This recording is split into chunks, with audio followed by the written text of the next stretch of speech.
Face aux besoins, en tout cas, d'une unité de traitement sur ce département, en effet, depuis de nombreuses années, l'ensemble des professionnels n'ont pas d'exutoire pour pouvoir traiter leurs déchets. Ils les mettaient soit, je dirais, à la poubelle ou les stockaient. C'est en tout cas les éléments que nous avions. Les hôpitaux dépensaient énormément, en tout cas, d'argent, puisqu'en fait, leurs déchets étaient stockés en conteneur pour pouvoir être expédié en Guadeloupe et traité. Et nous avons été sollicités, en tout cas fort de notre expérience, puisque nous sommes basés sur les 3 départements, de pouvoir apporter des solutions ici.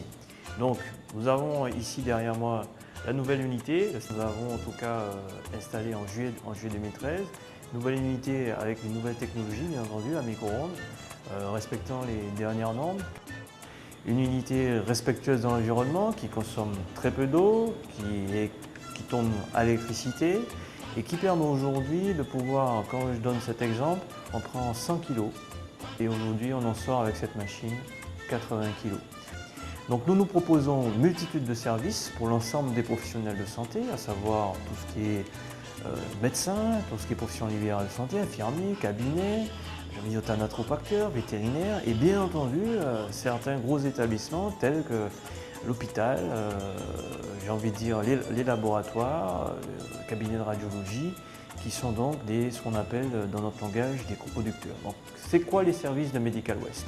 C'est aujourd'hui proposer la fourniture de contenants, c'est adapté aux besoins des clients. C'est-à-dire, on prend un exemple, il existe différents types de contenants tels que des fûts rigides, des saches plastiques et des cartons plastiques. Dans chaque contenant, nous on fait du conseil pour que les professionnels puissent trier. Face à ça derrière, bien entendu, lorsqu'ils ont produit et mis convenablement ce type de déchets dans les contenants, nous proposons un service sur mesure de collecte. Et puis derrière, une fois que la collecte est effectuée, grâce à notre nouvel outil sur place, nous pouvons donc traiter ces déchets d'activité de soins dans les temps impartis. Donc pour ce faire, nous avons bien entendu un arrêté préfectoral qui nous permet une autorisation. La première étape est l'étape importante de peser, donc une étape importante pour nos clients, pour la traçabilité de la prise en charge des déchets.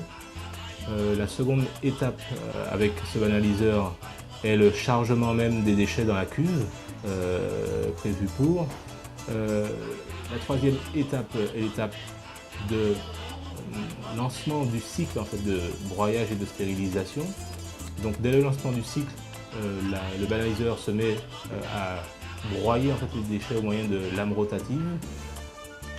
L'étape suivante est la stérilisation des déchets broyés à plus de 100 degrés pendant 20 minutes afin d'assurer en fait, la stérilisation complète des déchets. La décontamination réside essentiellement dans la stérilisation, donc dans une montée en température à 100 degrés et dans le fait de laisser les déchets en fait, à 100 degrés pendant plus de 20 minutes. Donc vous avez sur la machine un voyer en fait, lumineux qui indique effectivement qu'on a atteint cette température de 100 degrés et tant qu'on n'est pas resté à 100 degrés pendant plus de 20 minutes, l'appareil continue à chauffer donc au moyen de micro-ondes notamment.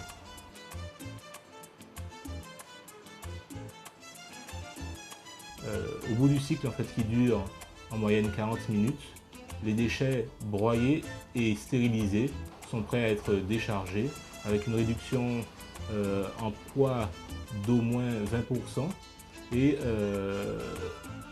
prêts également à être évacués vers la décharge avec laquelle nous sommes conventionnés.